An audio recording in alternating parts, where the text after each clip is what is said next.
আজ আমরা ইংরেজি সাহিত্যের অন্যতম শক্তিশালী আর গভীর একটি কবিতা নিয়ে আলোচনা করব। ডব্লিউ.বি. ইয়েটসের লিডা অ্যান্ড দ্য সোয়ান।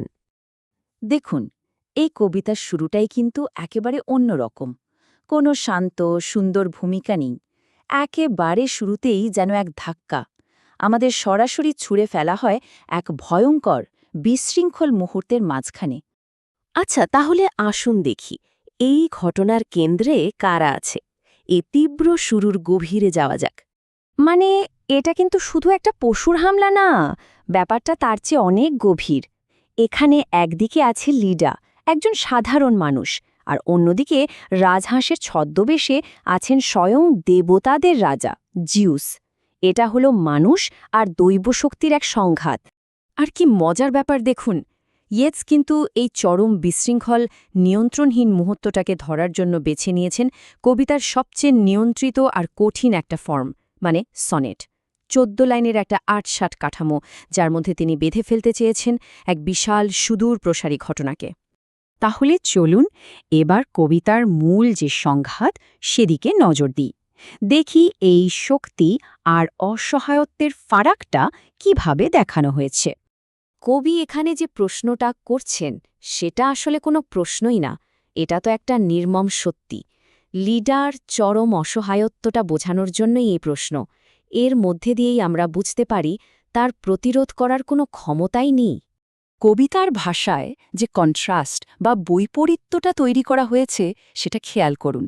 একদিকে একজন সাধারণ মানুষের ভয়, তার ভীত সন্ত্রস্ত অস্পষ্ট আঙুল, আর অন্যদিকে এক অদ্ভুত অপার্থিব সৌন্দর্য মেশানো দৈব শক্তি, যাকে বলা হচ্ছে পালকযুক্ত ঐশ্বর্য। সোজা কথায় এই প্রথম ৮টা লাইনের একটাই উদ্দেশ্য, সেটা হলো ক্ষমতার যে বিশাল একটা ফারাক, সেই চূড়ান্ত ভারসাম্যহীনতা একেবারে চোখে আঙুল দিয়ে দেখিয়ে দেয়া। কিন্তু এই কবিতাটা শুধু ওই একটা মুহূর্তের ঘটনা নিয়ে নয়, এর থেকেও অনেক বড় কিছু। কবিতাটা আসলে বলছে ওই একটা মুহূর্তের ঢেউ কিভাবে পুরো ইতিহাস জুড়ে ছড়িয়ে পড়ল। মাত্র একটা লাইনে দেখুন ইয়েটস কিভাবে ফোকাসটা ব্যক্তিগত আক্রমণ থেকে সরিয়ে নিয়ে গেলেন এর বিশাল, বিশ্ব পাল্টে দেওয়া পরিণতির দিকে। আর এই যে চেন রিয়াকশনটা, সেটা কি দারুণভাবে দেখানো হয়েছে। একটা ঘটনা, সেখান থেকে জন্ম হলো হেলেনের। সেই জন্ম থেকে শুরু হলো এক ভয়ঙ্কর যুদ্ধ। আর সেই যুদ্ধের শেষে কি হলো? একটা গোটা সভ্যতা, ট্রয় নগরী, তার ভাঙা প্রাচীর, জ্বলন্ত ছাদ ও মিনার নিয়ে ধ্বংস হয়ে গেল। আর ইয়েটস কিন্তু শুধু ট্রয়ের ধ্বংস দেখিয়েই থামেননি, তিনি আরও গভীরে গেছেন। দেখিয়েছেন যে যুদ্ধ শেষ হয়ে গেলেও কিন্তু ট্র্যাজেডির চক্রটা থামে না, যেমনটা হয়েছিল রাজা অ্যাগামেমননের হত্যাকাণ্ডের মধ্য দিয়ে। এত বড় একটা ঐতিহাসিক ক্যানভাস দেখানোর পর কবিতাটা আবার যেন জুম ইন করে ফিরে আসে মূল ঘটনায়, আর শেষে এসে দাঁড় করায় এক গভীর দার্শনিক প্রশ্নের সামনে। প্রশ্নটা হলো, ওই ভয়াবহ মুহূর্তে লিডা কি জিউসের ঐশ্বরিক জ্ঞান বা ক্ষমতার কোনো অংশ পেয়েছিল? সে কি বুঝতে পেরেছিল এর পরিণতি কি হতে চলেছে? কিন্তু উত্তরটা খুব ঠান্ডা আর সোজা। কোনো জ্ঞান বা বোঝাপড়ার বিনিময় এখানে হয়নি।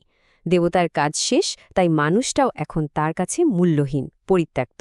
জিউস তাকে কিমনেম ফেলে দেয়। আর এটাই কিন্তু কবিতার একটা মূল সুর। দেবতাদের বিশাল পরিকল্পনার কাছে একজন সাধারণ মানুষের ব্যক্তিগত কষ্ট, তার যন্ত্রণা কতটা তুচ্ছ আর নগণ্য হয়ে যায়, সে নির্মম সত্যিটাই এখানে বেরিয়ে আসে। কিন্তু প্রশ্ন হল, এত কঠিন একটা ছোট্ট কবিতা প্রায় ১০০ বছর পরেও কেন এত গুরুত্বপূর্ণ? আচ্ছা, আসুন দেখি ইয়েটস যখন এটা লিখছিলেন তখনকার পৃথিবীর সাথে এর কোনো যোগসূত্র পাওয়া যায় কিনা।